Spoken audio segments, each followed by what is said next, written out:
So how did you feel witnessing history today?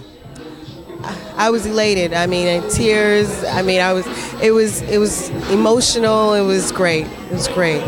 What kind of conversations did you have with your son today about the meaning of this historical event? Well, I kept him home, definitely to make sure that we witnessed this together. So, we were just talking about this is now achievable. This is something that you can achieve as a young black man, and the standards has been set. So now it's up to him to follow it. Let me start this way. This morning when I was in class with my students, I felt the need to address them by their last names, Mr. Smith and Mr. Crum, because it made me realize that you really don't know who you're educating, and that I very well may be educating the next president. And it was a reality today. Today was a reality that we have to believe, and we have to take care of our children and nurture them and realize that there are no limits. So it made me feel today, it was a reminder that there are no limits. It made me realize the value in our children, the value in education, the value in believing, the value in having faith, the value in accomplishing. You have had several years of working in the public school system, helping young people out. Today we just witnessed history, and you were in the school today with children. Can you tell us the effect of President Obama being inaugurated today, what effect it had on the children and the staff? A positive effect. It was overwhelming, and it sent chills through everybody's body, including myself.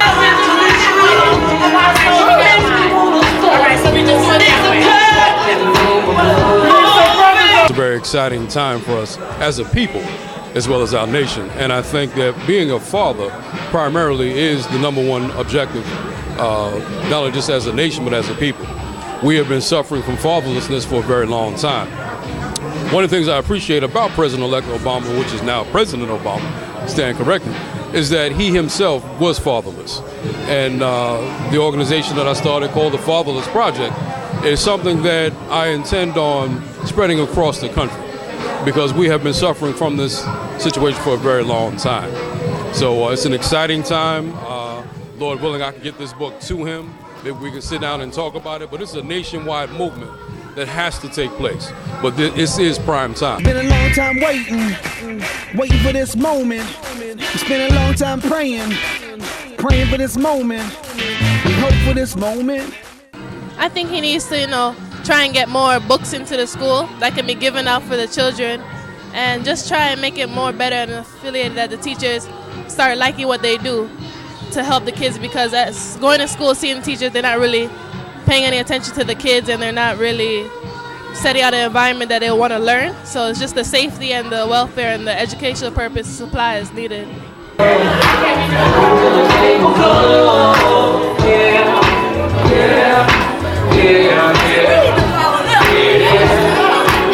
Well, to improve public education, we're going to need funding.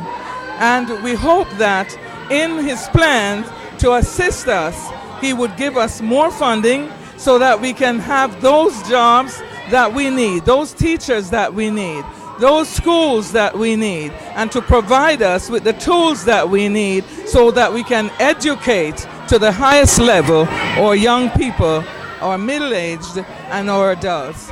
Today we hope that this dream to bring our education to its highest standard will be realized with Mr. Obama, our president, as President of the United States. Well, first of all, the public schools have to be fixed.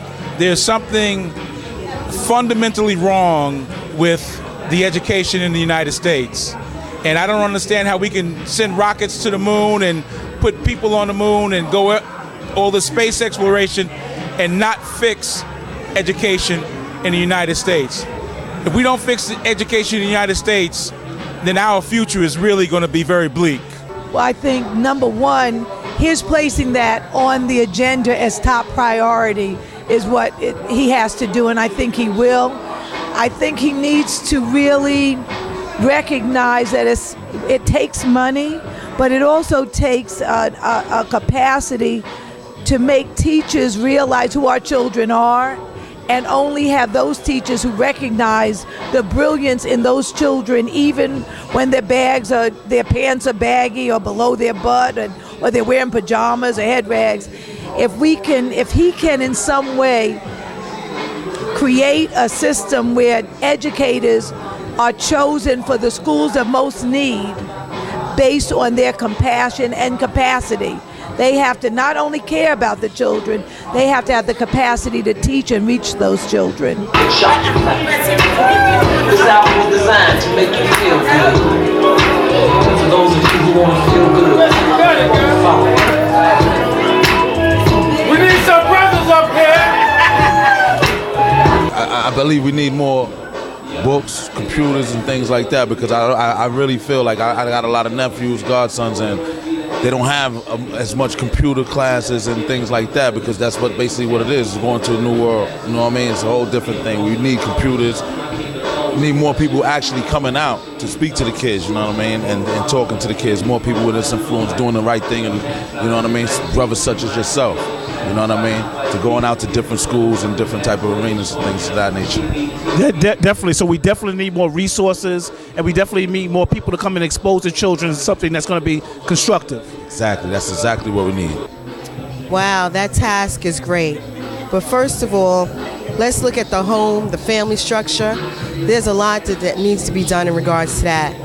But as far as the school system, you know, we have Klein here, so that's a big no-no already. But as we look at it, there needs to be more involvement, more parent involvement in schools. In addition to that, there should be a lot of activities to engage children, because as we know, there's no recreational facilities or anything in our communities that keep our children safe. And that's one step that will be able to help us.